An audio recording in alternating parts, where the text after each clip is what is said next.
মধ্যে যেন বিড়ি বিড়ি করে। একজন কান লাগিয়ে শুনলেন কি বলতে চায়, ছোট্ট বাচ্চা কি বলে। একজন কান লাগিয়ে শুনলেন, শোনার পরে বলছে এই ছোট্ট বাচ্চা যেন কি মুখে বলে উম্মতি উম্মতি বলে যেন ডাক দেয়। এরপরে বিশ্বনবী যখন গুহার মধ্যে রক্তমাখা অবস্থায় দান মুবারক শহীদ ছিলেন, যুদ্ধের ময়দানে মাথার টুপি লোহার হেলমেট ভেঙে যখন টুপির মধ্যে ঢুকে গিয়েছে, রক্ত ঝরঝর করে ঝরে। আর নবীজি বললেন, কোন ব্যথার কথা তিনি বলে নাই, ফাতেমার কথা বলে নাই, আলীর কথা বলে নাই, যুদ্ধের ময়দানে কি অবস্থা এটাও শুনে নাই। ওই অবস্থায় আমাদের কথা ভাবলেন আর বললেন উম্মতি উম্মতি, সুবহানাল্লাহ পড়েন। এরপরে বিশ্বনবী যখন দুনিয়া থেকে বিদায় হয়ে যাবেন, দুনিয়া থেকে যখন বিদায় হয়ে যাবে, এরপরে সাইয়েদনা আজরাইল আলাইহিস সালাতু ওয়াস সালাম আসলেন। আসার পরে বিশ্বনবীর কাছ থেকে পারমিশন নিচ্ছেন, ও নবী, রাব্বুল আলামিন আপনাকে নিয়ে যাওয়ার জন্য পাঠিয়েছে। আপনি যদি যেতে চান তাহলে আপনার জান কবজ করা হবে, আর আপনি যদি না চান তাহলে আপনার জান কবজ করা হবে। পারমিশন নিতে আসলেন।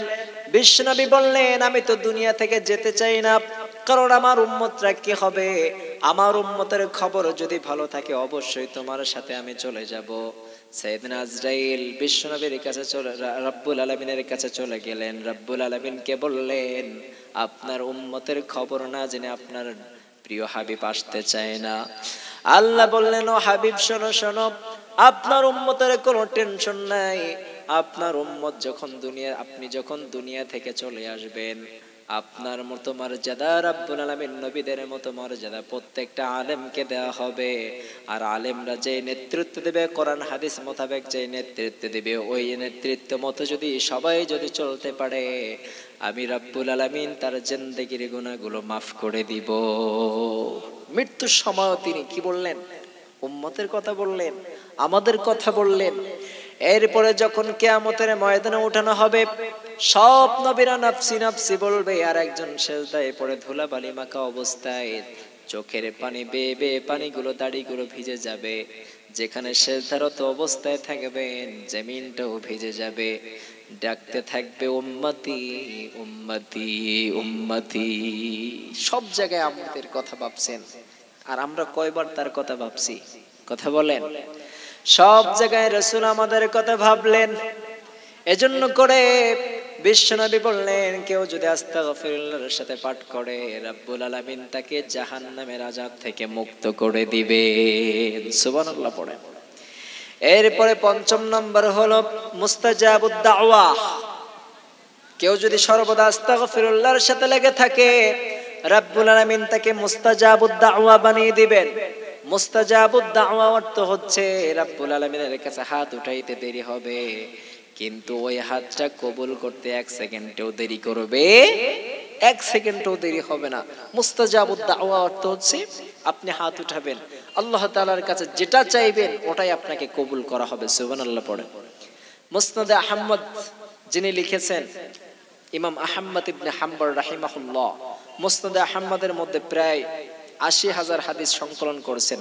৪,০০০ হাদিসের মতো সেখানে সংকলন করা আছে। সুবহানাল্লাহ পড়েন। তো এই ৪,০০০ হাদিসের কিতাব ইমাম আহমদ ইবনে হাম্বল, তিনি একটা অভ্যাস ছিল যে দেশের পর দেশ ঘুরে ঘুরে তিনি হাদিস সংগ্রহ করতেন। তো তিনি এক জায়গায় হাদিসের সন্ধান পেলেন যে অমুক জায়গায় একটা হাদিস সংগ্রহের পাওয়া যাবে, আল্লাহ রসুল থেকে নিয়েছেন তিনি। তো এই হাদিসটা সংগ্রহ করার জন্য শীতের রাত্রে বের হয়ে পড়লেন। এখন যেমন শীতের রাত, শীতের রাত্রে বের হয়ে পড়লেন, তখন আরো শীত ছিল, কনকনে শীতের রাত। মরুভূমিতে তিনি বের হয়ে পড়লেন। সফর করতে করতে হাঁটতে হাঁটতে সন্ধ্যা নেমে আসলো। মাগরিবের আজান হয়ে গেলেন, উনি একটা মসজিদে ঢুকলেন। ঢুকে মাগরিবের সালাত আদায় করলেন। মাগরিবের সালাত আদায় করার পরে ইশার সালাত আদায় করলেন। ব্যাগের থেকে গরম কাপড় বের করছেন যে রাতটা এখানে কাটানো যায় কিনা, রাতটা তিনি থাকবেন। মুয়াজ্জিন সাহেব এসে বললেন, এখানে থাকা যাবে না, আপনি বের হয়ে যান। উনি মুরব্বী মানুষ বললেন, ইমাম আহমদ ইবনে হাম্বল বললেন, কই যাব এত রাতে আমি, আমার তো এখানে পরিচিত কেউ নেই, তোমরা যদি এখানে থাকতে দাও আমি এখান থেকে ফজরের সালাত পড়ে বের হয়ে যাব, তোমরা আমাকে থাকতে দাও। এন যে ইমাম আহমদ ইবনে হাম্বল উনি কি জানে নাকি? কথা বলেন। বৃদ্ধা মানুষ। মুয়াজ্জিন বললেন, না থাকা যাবে না, আপনি চলে যান। ইমাম আহমদ ইবনে হাম্বল বৃদ্ধা মানুষ আবার সবকিছু গোছগাছ করলেন, গোছগাছ করে বের হয়ে পড়লেন। বের হয়ে যেতে যেতে যেতে যেতে সামনে দেখে একটা বাজার পড়েছে। তো বাজার যখন পড়েছে, ওই বাজারে তিনি সামনের দিকে অগ্রসর হয়ে গেলেন, বাজারের দিকে। তো বাজারের দিকে অগ্রসর হওয়ার পরে উনি চিন্তা করলেন, যেহেতু সামনে বাজার পড়ে আছে, তাহলে এখানে একটা রুটি বিক্রেতা রুটি বিক্রি করতেছে। রুটি বিক্রি করতেছে, তো রুটি জ্বালানোর জন্য আগুনের প্রয়োজন হয় না? আগুনের প্রয়োজন হয়। তো উনি যখন রুটি বিক্রি করতে দেখলেন, তো ইমাম আহমদ ইবনে হাম্বল বললেন, অতিরিক্ত শীতের রাত্রে তো আগুন যখন বের হচ্ছে উনুন থেকে, চুলা থেকে, তো উনি নিজেকে একটু তাপ নেওয়ার জন্য যুবককে বললেন, হে যুবক, তোমার এই উনুনের তাপ কি আমি নিতে পারি? তো যুবক আল্লাহওয়ালা মানুষ বৃদ্ধা মানুষকে দেখে বলেন, আহলান সাহলান ইয়া শায়েখ, আসেন, কোনো সমস্যা নাই, আপনি তাপ নেন, আমার কোনো সমস্যা হবে না। তো যুবকটা রুটি বিক্রি করতেছে আর পড়তেছে আস্তাগফিরুল্লাহ। রুটির খামির তৈরি করে আর পড়ে আস্তাগফিরুল্লাহ। রুটি বিলে কড়ার মধ্যে দেয় আর বলে আস্তাগফিরুল্লাহ। টাকা নেয়, ক্যাশ বাক্সে রাখে আর কি বলে, একটু বলেন সবাই, আস্তাগফিরুল্লাহ। তো প্রত্যেক বারবার আস্তাগফিরুল্লাহ আস্তাগফিরুল্লাহ পড়তেছে।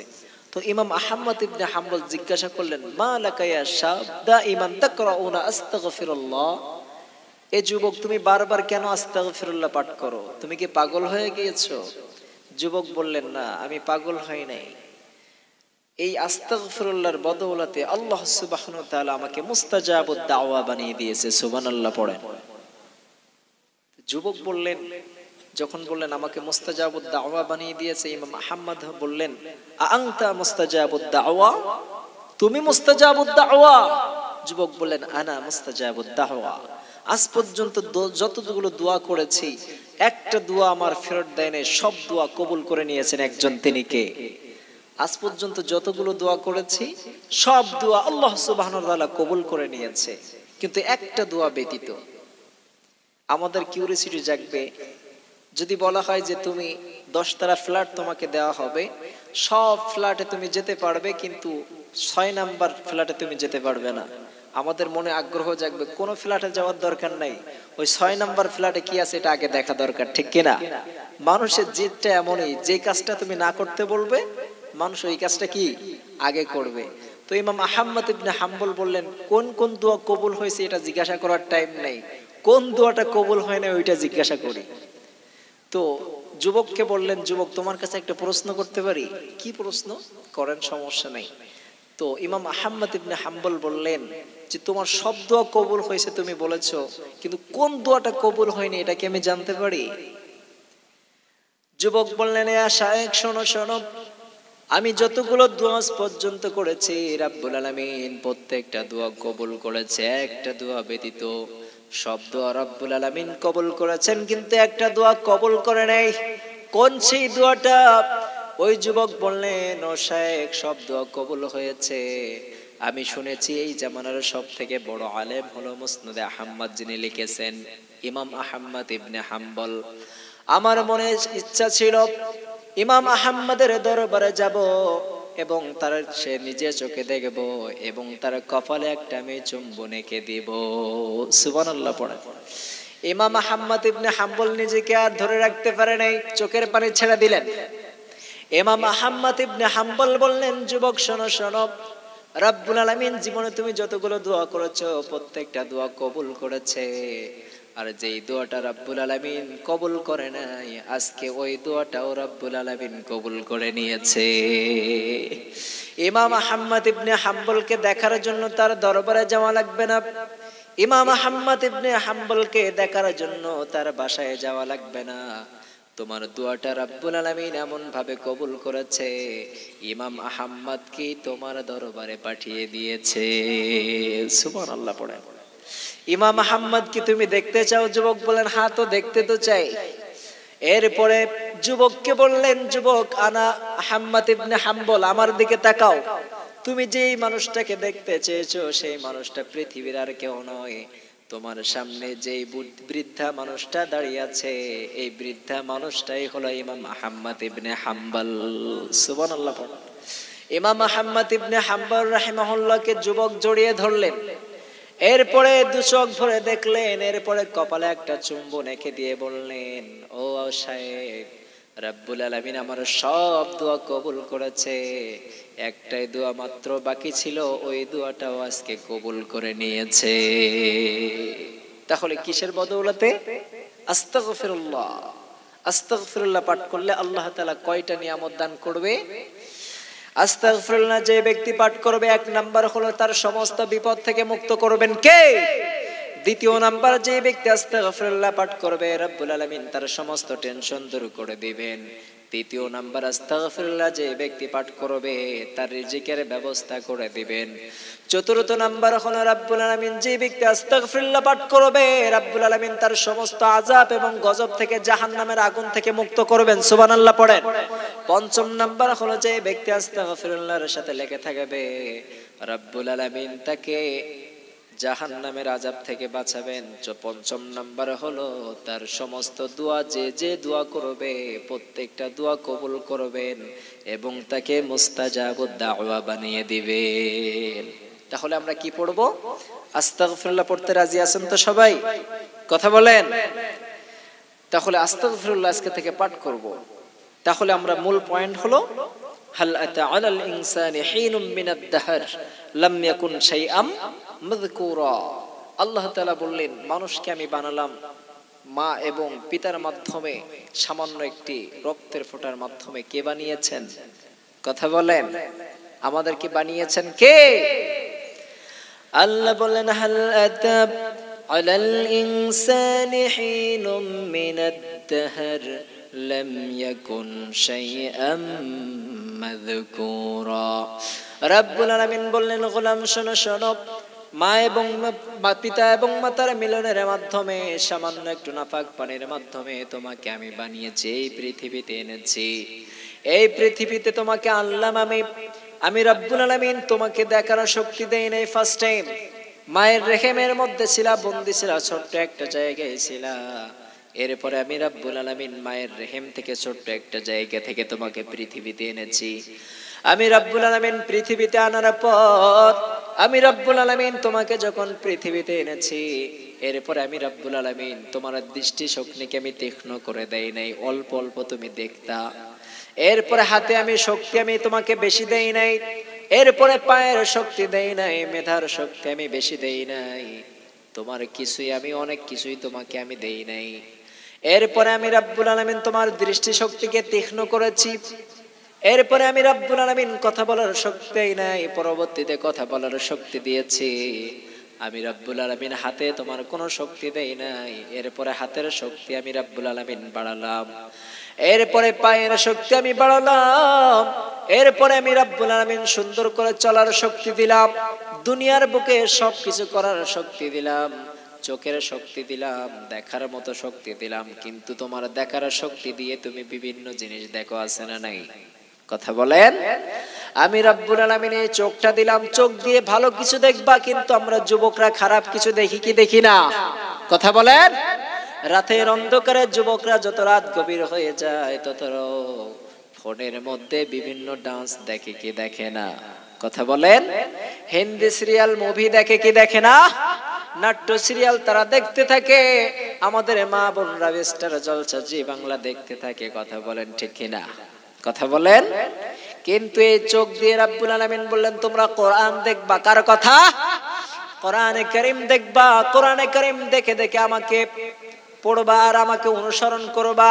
কোরআনে কারীম পড়বার চোখ দিয়ে অশ্র ঝরাবা। আমি রব্বুল আলামিন তোমার অশ্রটা সব থেকে বেশি পছন্দ করি। সুবহানাল্লাহ পড়। দুইটা জিনিস রব্বুল আলামিনের কাছে সব থেকে প্রিয়। একটা হচ্ছে শহীদের রক্তের ফোঁটা, রব্বুল আলামিনের কাছে সব থেকে বেশি প্রিয়। সুবহানাল্লাহ পড়েন। শহীদের রক্তের ফোঁটা জমিনে পড়ার আগে আগে রব্বুল আলামিন শহীদের জিন্দেগির গুনাহগুলো মাফ করে দেয়। আর বান্দা যত অপরাধ করুক না কেন, যত অন্যায় করুক না কেন, যত অপরাধ করুক না কেন, যত অন্যায় করুক না কেন, হাজারো গুনাহ করে ফেলেছে, হাজারো অন্যায় করে ফেলেছে, অপরাধ করে ফেলেছে, দুই ফোঁটা চোখের পানি ফেলে যখন বান্দা কান্না করে, রব্বুল আলামিন তার সব গুনাহগুলো মাফ করে দেয়। ফেরেশতারা যখন জান্নাত তৈরি করলেন, আল্লাহ রাব্বুল আলামিন যখন জান্নাত বানালেন, জান্নাত তো 8টা, কয়টা? জান্নাত 8টা, জাহান্নাম কয়টা? 7টা। তো আল্লাহ রাব্বুল আলামিন জান্নাত বানানোর পরে শয়তান আসলো আল্লাহর কাছে, এসে বলছে, আল্লাহ জান্নাত বানালেন কয়টা? শয়তানকে প্রশ্নে আল্লাহ বললেন, জান্নাত বানিয়েছে 8টা। এরপরে জাহান্নাম বানালেন কয়টা? জাহান্নাম বানালেন 7টা। আল্লাহ জান্নাত এত বেশি বানালেন কেন? আপনার উম্মতদেরকে, আপনার বান্দাদেরকে তো আপনি জান্নাতে নিতে পারবেন না। আপনার বান্দারা মাহফিলে যেতে চাইবে, জলসায় যেতে চাইবে, আমি ঘুরায় তাদেরকে মেলার দিকে নিয়ে যাব। আল্লাহ বললেন, সুম্মা লাআতিয়ান্নাহুম মিন বাইনি আইদিহিম ওয়া মিন খালফিহিম ওয়া আন আইমানিহিম ওয়া আন শামাইলিহিম ওয়া লা তাজিদু আকসারাহুম শাকিরিন। গোলাম বললেন, শয়তান বললেন, রব্বুল আলামিন আপনার বান্দাকে ডাইন থেকে ধোঁকা দিব, বামে থেকে ধোঁকা দিব, সামনে থেকে ধোঁকা দিব, পিছন থেকে ধোঁকা দিব, রক্তের শিরার মধ্যে যে আমি তোমার বান্দাদেরকে ধোঁকা দিব। আপনার বান্দারা জলসায় আসতে চাইবে, আমি তাদেরকে গানের প্যান্ডেলে নিয়ে যাব। আপনার বান্দা মসজিদে যেতে চাইবে, আমি শয়তান তাদেরকে চায়ের দোকানে নিয়ে যাব। আপনার বান্দারা ভালো কাজ করতে চাইবে, আমি তার মধ্যে খারাপ কাজ ঢুকায় দিব। আপনার বান্দারা মানুষকে উপকার করতে চাইবে, টাকা দিয়ে আমি তার মধ্যে সুদ ঢুকায় দিব। আপনার বান্দারা যখন বিনা টাকায় চাকরি পেতে যাবে, আমি তার মধ্যে ঘুষ ঢুকায় দিব। সব জায়গায় মধ্যে পদে পদে আমি আপনার বান্দাদেরকে ধোঁকা দিয়ে দিয়ে আমি আপনার বান্দাদেরকে জাহান্নামে নিয়ে যাব। আল্লাহ বললেন, আমাকে চ্যালেঞ্জ দেন, আমি হলাম সব রাজার মহারাজা, ঠিক কিনা? আমার সাথে চ্যালেঞ্জ চলে না। আমি হলাম সব রাজার মহারাজা, সব থেকে বড় রাজা। আমার কাছে কোনো চ্যালেঞ্জ চলে না। আমার বান্দা আজীবন গুনাহ করবে, আজীবন পাপ করবে, 50 বছর গুনাহ করবে, 60 বছর গুনাহ করবে, 70 বছর গুনাহ করবে। এরপরে আমার বান্দা কোন এক তাফসীর মাহফিলে এসে, কোন এক জালসাতে এসে দু চোখের পানি ছেড়ে মোনাজাতের পর কান্না করবে আর বলবে, রব্বুল আলামিন অনেক গুনাহ করে ফেলেছি, অনেক অন্যায় করে ফেলেছি, আপনি যদি আমাকে মাফ না করেন, আমি জুলুম করেছি। রব্বানা যালামনা আনফুসানা ওয়া ইল্লাম তাগফির লানা ওয়া তারহামনা লানাকুনান্না মিনাল খাসিরিন। ও আল্লাহ, গুনাহ করে ফেলেছি, পাপ করে ফেলেছি, নিজের নফসের উপরে জুলুম করেছি, আপনি যদি মাফ না করেন কে আমাকে মাফ করবে? পৃথিবীর অন্য কেউ নাই যে আমাকে মাফ করবে। আমার বান্দা জীবন গুনাহ করেছে, 70 বছর ধরে গুনাহ করেছে। কোন এক তাফসীর মাহফিলে এসে কান্না করে দিয়েছে, দু চোখের পানি ফেলেছে। তাহাজ্জুদের নামাজে আমার বান্দা কেউ দেখে নাই, নিজে নিজে গুনাহ করে আফসোস করে কান্না করে দিয়েছে। আমি রব্বুল আলামিন 70 বছরের গুনাহগুলো 2 মিনিটের মধ্যে মাফ করে দিব। কত গুনাহ করবে আমার বান্দা? আজীবন গুনাহ করবে, আজীবন পাপ করবে, 50 বছর গুনাহ করবে, 60 বছর গুনাহ করবে, 70 বছর গুনাহ করবে। মৃত্যুর কয়েকদিন আগে, কয়েক মিনিট আগে আমার কাছে তওবা করে ফিরে আসবে, আমার বান্দার সব গুনাহগুলো মাফ করে দিব। সুবহানাল্লাহ পড়ে। তওবা করতে রাজি আছেন তো সবাই? তওবা করবেন, আজ থেকে তওবা করবেন। ইয়া আইয়ুহাল্লাযীনা আমানু তুবু ইলাল্লাহি তাওবাতান নাসুহা। রব্বুল আলামিন বললেন, গোলাম শোনো শোনো, কেউ যদি তাওবায়ে নাসুহা করে, রব্বুল আলামিন বললেন কেউ যদি তাওবা করে, তাওবায়ে নাসুহা করে, বান্দা জীবন পাপ করুক না কেন, আজ থেকে আর পাপ করব না, আজ থেকে আর অন্যায় করব না। রব্বুল আলামিন যা যতগুলো পাপ করেছে মাফ করে দেন। মুহূর্তের মধ্যে আপনার আমার জিন্দেগির গুনাহগুলো ক্ষমা করে দিবেন কে? এজন্য করে পাপ করলে অনুশোচনা করতে হবে, পাপ করলে সঙ্গে সঙ্গে তওবা করতে হবে। পাপ করে অটল থাকে শয়তান। কে থাকে? পাপ করার পরে পাপের উপরে অটল থাকে কে? শয়তান। আর মুমিনের অভ্যাস হলো যখনই অন্যায় করে ফেলবে সঙ্গে সঙ্গে কার কাছে তওবা করবে? আরো জোরে বলেন। শয়তান পাপ করার পরে পাপের উপরে কি ছিল? কথা বলেন। শয়তান যখন পাপ করছিল, আল্লাহর কথা অমান্য করছিল, এই কথার উপর অটল ছিল না? শয়তান এই কথার উপরে অটল ছিল, কিন্তু যখনই পাপ করে ফেলে মুমিনরা, সাহাবায়ে কিরাম যখনই অন্যায় করে ফেলছে সঙ্গে সঙ্গে কার কাছে ক্ষমা চাইছে? কথা বলেন।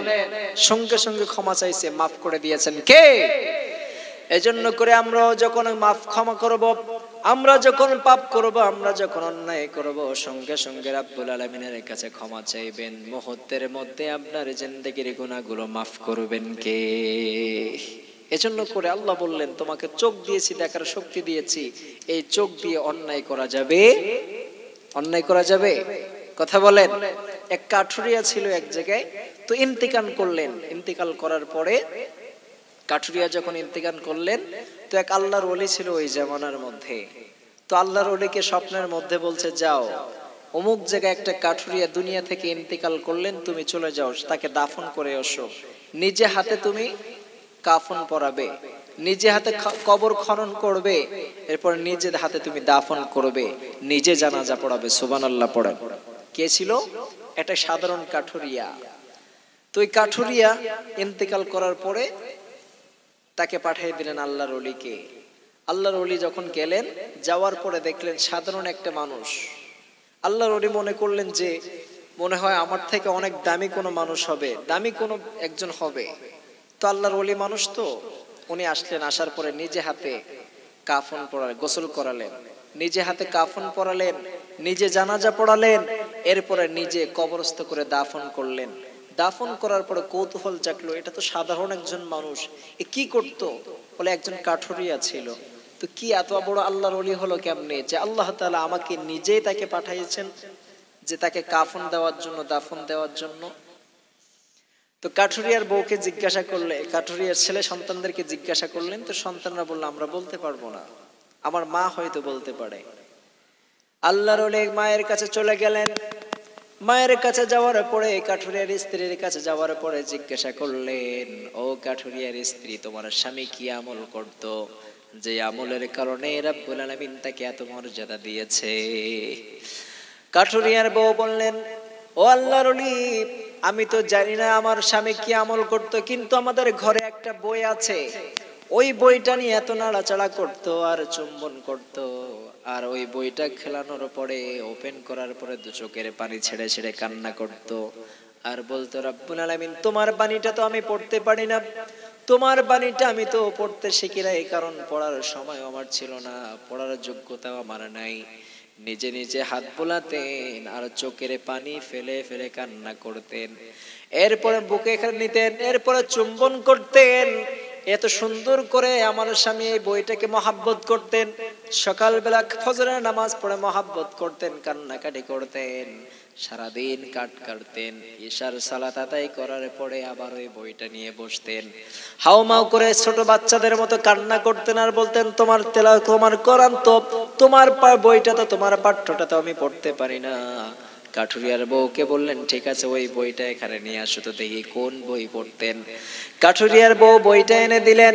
এরপর আল্লাহর ওলি খুলে দেখে ওইটা সাধারণ কোনো বই নয়, ওটা হলো রাব্বুল আলামিনের কোরআন, যিনি অবতীর্ণ করেছেন। এটা হচ্ছে আল্লাহর কোরআন।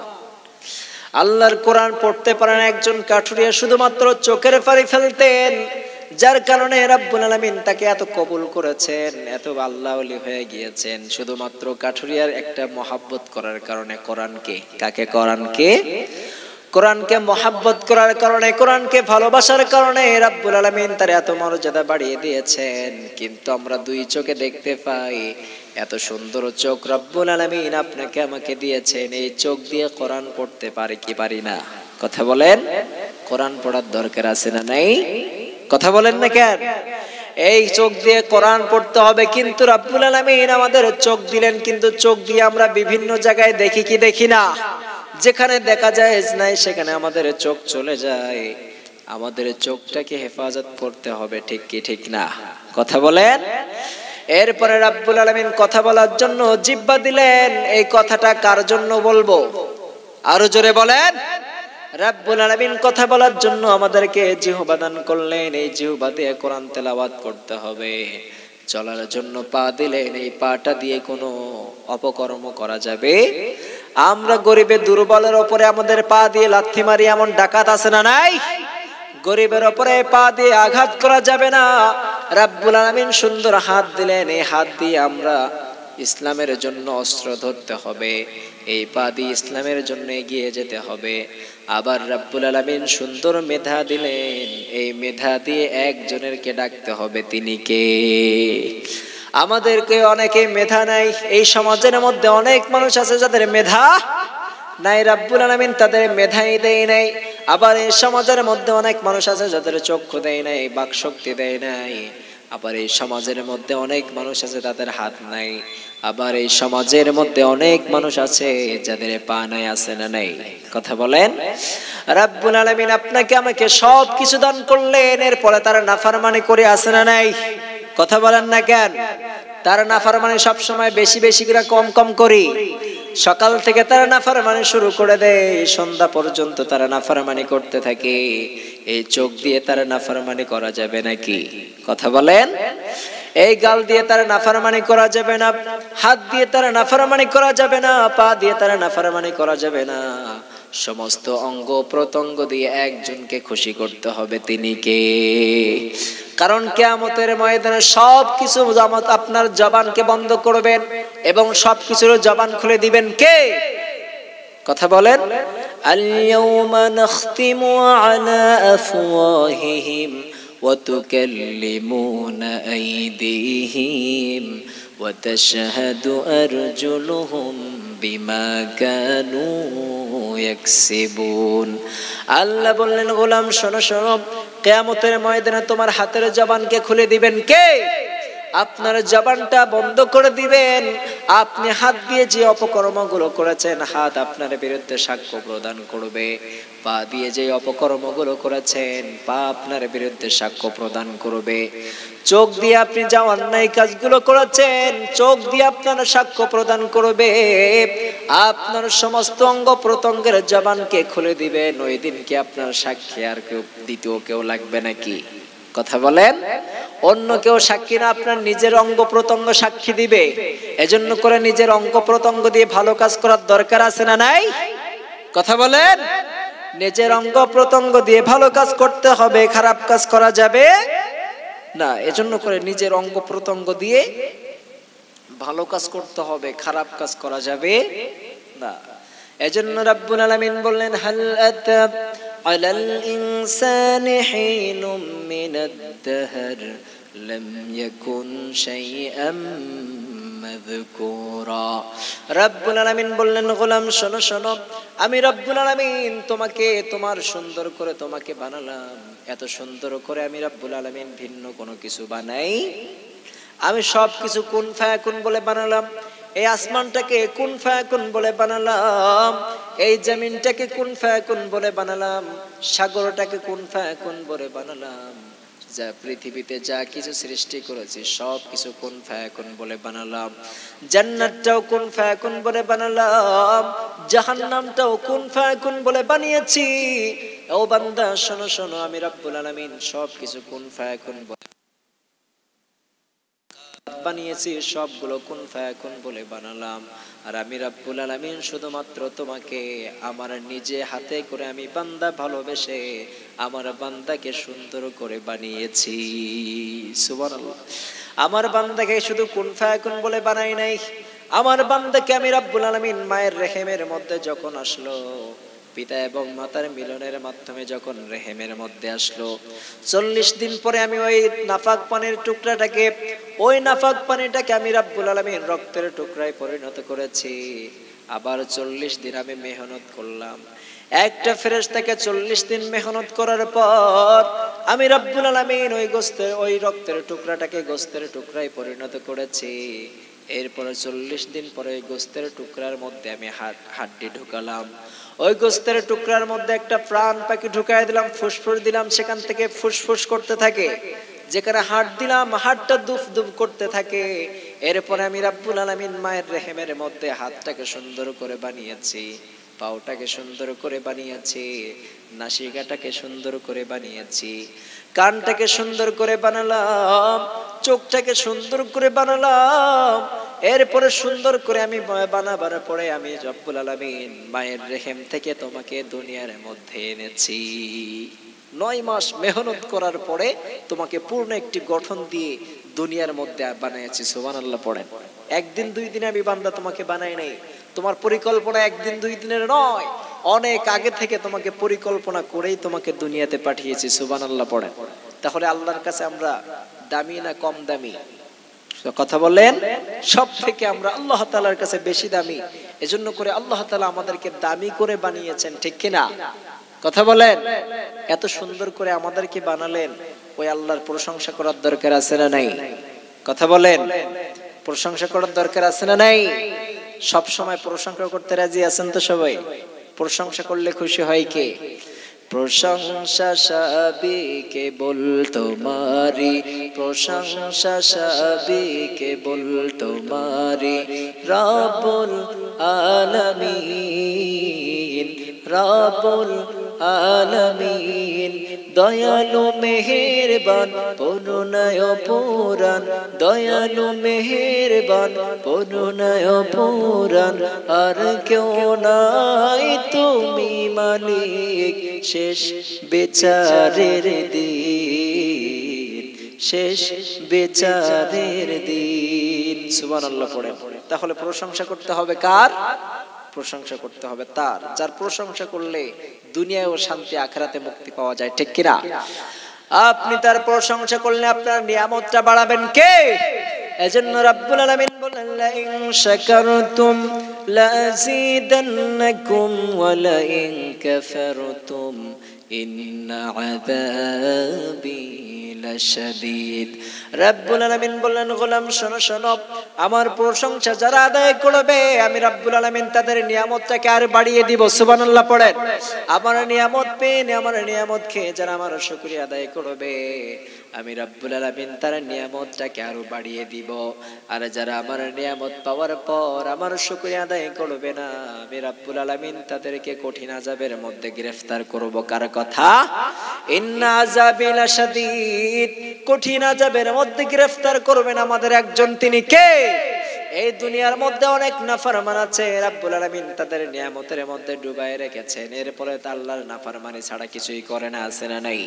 অনেক নাস্তিক মুরতাদ আছে যারা আল্লাহর প্রশংসা কখনো আদায় করে আল্লাহকে মানে না, এমন নাস্তিক আছে না নাই? কথা বলেন। আল্লাহকে মানে না এমন নাস্তিক আছে না? অনেকেই দেখা যায় যে কোনো কিছুই বিশ্বাস করে না, বলে এমনি এমনি হয়েছে, এমন নাস্তিক আছে না নাই? কথা বলেন। ইমাম আবু হানিফা রাহিমাহুল্লাহের জামানায় একজন নাস্তিক ছিল, বলে যে আমরা যা দেখি না তা কখনো বিশ্বাস করি না। তারা বলে আল্লাহ বলে কিচ্ছু নাই। নাউজুবিল্লাহ পড়েন, নাউজুবিল্লাহ পড়েন। নাস্তিক বলল আল্লাহ বলে কিছু নাই। তো ওই নাস্তিককে ইমাম আবু হানিফার শাগরেদরা বললেন, তুমি একটু অপেক্ষা করো, আমাদের একজন ইমাম আছে, তার কাছে বসলে তোমাকে আল্লাহ চিনায় দিবে। সুবহানাল্লাহ পড়েন। তা নাস্তিক বললেন, ঠিক আছে তোমাদের ইমাম সাহেবকে নিয়ে আসো।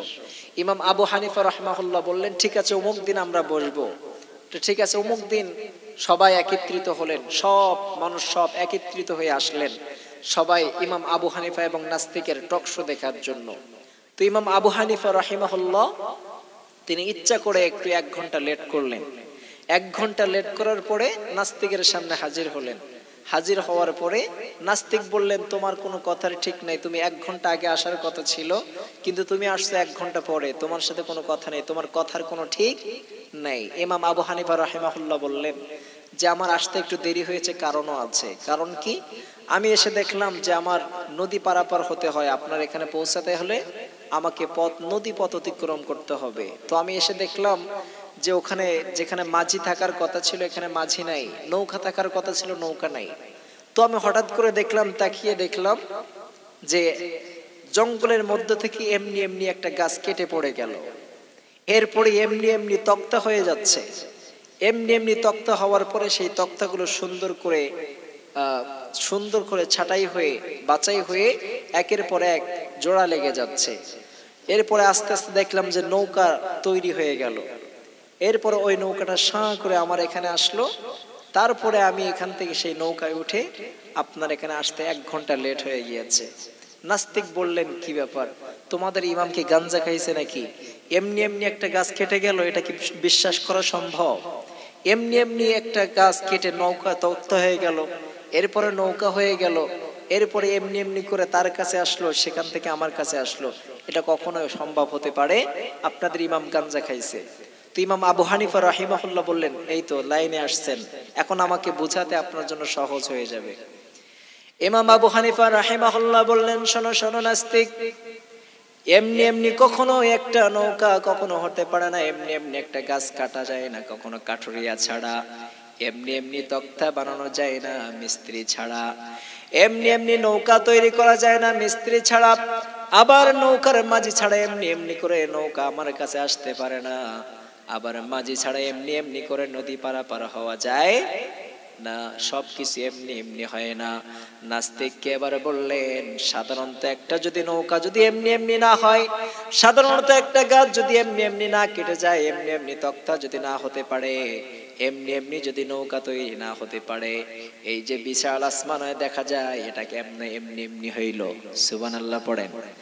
এই যে এই ধরনী দেখা যায়, সুন্দর করে গাছপালা দেখা যায়, এই যে বড় বড় নদ নদী দেখা যায়, বড় বড় পাহাড় দেখা যায়, এগুলো এমনি এমনি কেমন করে হলো?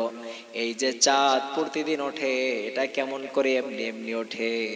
এই যে সূর্য প্রতিদিন সকালবেলা ওঠে, সন্ধ্যাবেলায় ডুবে যায়, এটা কেমনে এমনি এমনি হয়? যদি সামান্য একটা নৌকা গাছ যদি এমনি এমনি নৌকা না হতে পারে, তাহলে কখনোই এটা কখনো এমনি এমনি হতে পারে না। প্রত্যেকটার পিছনে একটা কারিগর থাকে। সুবহানাল্লাহ পড়েন। নৌকার পিছনে নৌকার কারিগর থাকতে হলে নৌকার কারিগর থাকা দরকার, ড্রাইভার গাড়ির পিছনে একটা ড্রাইভার থাকা দরকার, প্লেন চালানোর জন্য একটা পাইলটের দরকার, ট্রেন চালানোর জন্য একটা চালকের প্রয়োজন।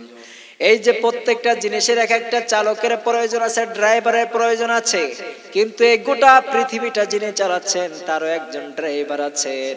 ওই ড্রাইভারটা সাধারণ কোনো ড্রাইভার নয়, উনি হলো আপনাকে সৃষ্টি করেছেন, আমাকে সৃষ্টি করেছেন, এই পৃথিবীটা যিনি সৃষ্টি করেছেন তিনি হলেন আল্লাহ। সুবহানাল্লাহ।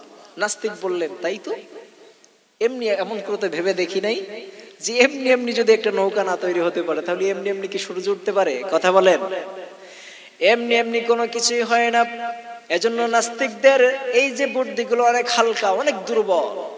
এজন্য নাস্তিক বললেন, ও আবু হানিফা, এতদিন বুঝি না, এতদিন জানি না, এতদিন নাস্তিক ছিলাম, আমাকে কালিমা পড়ায় দেন। আশহাদু আল্লা ইলাহা ইল্লাল্লাহু ওয়া আশহাদু আন্না মুহাম্মাদান আবদুহু ওয়া রাসূলুহু। হুজুর আসছে নাকি? হুজুর আসছে? আমি 11টা পর্যন্তই কিন্তু করব। 46 হয়ে গেছে। হুজুরকে নিয়ে আসেন। আমি 11টার পরে 1 মিনিট আলোচনা করব না ভাই। কাকে নিয়ে আসবেন তা জানি না আমি। এজন্য করে আমাদেরকে আল্লাহ সুবহানাহু ওয়া তাআলা এমনি এমনি বানায় নাই, আমাদেরকে ইবাদত করার জন্য বানিয়েছে। কার ইবাদত করতে হবে? কথা বলেন। এত সুন্দর করে আমাদের প্ল্যান প্রোগ্রাম করে বানিয়েছেন কি এমনি এমনি? এমনি এমনি নয়, এত প্ল্যান প্রোগ্রাম করে বানিয়েছেন আমাদেরকে একজনের ইবাদত করতে হবে। তিনি কে? আরো জোরে বলেন, তিনি কে? আল্লাহ বললেন, গোলাম শোনো শোনো, আমি রাব্বুল আলামিন তোমাকে পৃথিবীতে ইবাদত করার জন্য পাঠিয়েছি, ভিন্ন কোনো উদ্দেশ্য তোমাদেরকে পাঠাই নাই। তোমাদেরকে গাড়ি বাড়ি করার জন্য পাঠাই নাই, তোমাকে ধন দৌলত অর্জন করার জন্য আমি রাব্বুল আলামিন পাঠাই নাই, 10 তলা বিল্ডিং করার জন্য আমি পাঠাই নাই, 20 তলা বিল্ডিং করার জন্য আমি রাব্বুল আলামিন পাঠাই নাই, রেস্টুরেন্ট করার জন্য আমি রাব্বুল আলামিন তোমাকে পাঠাই নাই, এই দুনিয়াতে খাওয়া দাওয়ার জন্য রাব্বুল আলামিন আমি তোমাকে পাঠাই নাই। এই দুনিয়াটা হলো একটা ক্ষেত স্বরূপ, পরীক্ষার স্থান। কারকে পরীক্ষা দিতে? আমাদেরকে পরীক্ষা নেবেন কে? এজন্য রাব্বুল আলামিন বলেন, আল্লাযী খালাকাল মাউতা ওয়াল হায়াতা লিয়াবলুয়াকুম আইয়ুকুম আহসানু আমালা ওয়াহুয়াল আজিজুল গফুর। আল্লাহ রাব্বুল আলামিন বললেন, গোলাম শোনো শোনো, আমি তোমাকে এই দুনিয়াতে হায়াত এবং মউত দিয়া পরীক্ষা করার জন্য পাঠিয়েছি। আল্লাহ বললেন, হায়াত এবং মউতের মধ্যখানে যে একটা সময় আমি রব্বুল আলামিন তোমাদেরকে বেঁধে দিলাম, এই হায়াত এবং মউতের মধ্যখানে তোমাকে অবশ্যই পরীক্ষা দিতে হবে। হায়াত এবং মউতের মধ্যখানে পরীক্ষাটা আমাদের কাছ থেকে নেবেন একজন, তিনি কে? হায়াত এবং মউতের মধ্যখানে একটা সময় আছে না নাই? আল্লাহ বললেন, এই হায়াত এবং মউতের মধ্যখানে যে সময়টা আমি রব্বুল আলামিন তোমাদেরকে দিয়েছি, এই সময়টা হচ্ছে পরীক্ষার স্থান। এই দুনিয়াটা হলো পরীক্ষার স্থান। এখান থেকে যারা ভালো ফসল ফলাতে পারবে, এখান থেকে যারা ভালো অর্জন করতে পারবে, রব্বুল আলামিন তাদের জন্য জান্নাত রেখে দিয়েছেন। আর এখান থেকে যারা খারাপ ফসল উৎপাদন করবে, তাদের জন্য জাহান্নাম রেখেছেন একজন, তিনি কে? আর দুনিয়া মাজরাউল আখিরাত, দুনিয়াটা হলো আখিরাতের ক্ষেত স্বরূপ। আপনি এখানে যদি ভালো আমল করেন, রব্বুল আলামিন তোমার জন্য জান্নাত রেখে দিয়েছেন। আর এখান যদি খারাপ আমল করেন, রব্বুল আলামিন তোমার জন্য জাহান্নাম রেখেছেন। আমরা সবাই জান্নাতে যেতে চাই নাকি জাহান্নামে যেতে চাই? কথা বলেন না কেন? আমরা সবাই জান্নাতে যেতে চাই, জাহান্নামে যেতে চাই না। এজন্য রব্বুল আলামিন তোমার আমার সামনে দুইটা পথ ওপেন করে দিয়েছেন। একটা হচ্ছে ফারিকুম ফিল জান্নাহ, আর একটা হচ্ছে ফারিকুম ফিস সাঈর। ইচ্ছা করলে বান্দা জান্নাতের পথ অবলম্বন করবা, কোনো বাধা নাই। আবার ইচ্ছা করলে তুমি জাহান্নামের পথ অবলম্বন করবা, কোনো সমস্যা নাই। আমরা সব সময় কোন পথে যেতে চাই? ইহদিনাস সিরাতাল মুস্তাকিম। আমরা সিরাতাল মুস্তাকিমের পথ অবলম্বন করতে চাই। যারা এই সিরাতাল মুস্তাকিমের পথ অবলম্বন করবে, তাদের সমস্ত দিক থেকে বাধা আসবে। অন্যায় পথে যারা চলবে, তাদের কোনো পৃথিবীতে বাধা নাই। কিন্তু যারা সোজা পথে চলতে চায়, তাদের অনেক শয়তানের পক্ষ থেকে বাধা আসতে পারে, অনেকের পক্ষ থেকে বাধা আসতে পারে। সকল বাধা অতিক্রম করে আমরা সিরাতাল মুস্তাকিমের পথে চলতে চাই। রাজি আছেন তো সবাই? সিরাতাল মুস্তাকিমের পথে চলবে যারা, রব্বুল আলামিনকে তাদের জান্নাত দিবেন তাদেরকে, ঠিক কিনা? এজন্য রব্বুল আলামিন বললেন, আমার নিকটবর্তী হয়ে যাও। যারা আমার নিকটবর্তী হবে, ফাযকুরুনি আযকুরুকুম ওয়াশকুরুলি ওয়ালা তাকফুরুন। রব্বুল আলামিন বললেন, যারা আমার সামনে আমার দিকে এক হাত অগ্রসর হয়ে যাবে, আমি রব্বুল আলামিন তাদের দিকে দুই হাত অগ্রসর হয়ে যাব। আমার দিকে যারা দৌড়াতে আস্তে আস্তে করে হাঁটতে হাঁটতে আসবে, আমি রব্বুল আলামিন তাকে দৌড়ায় যে রহমতের চাদরে আবৃত করে নিব। সুবহানাল্লাহ পড়ো।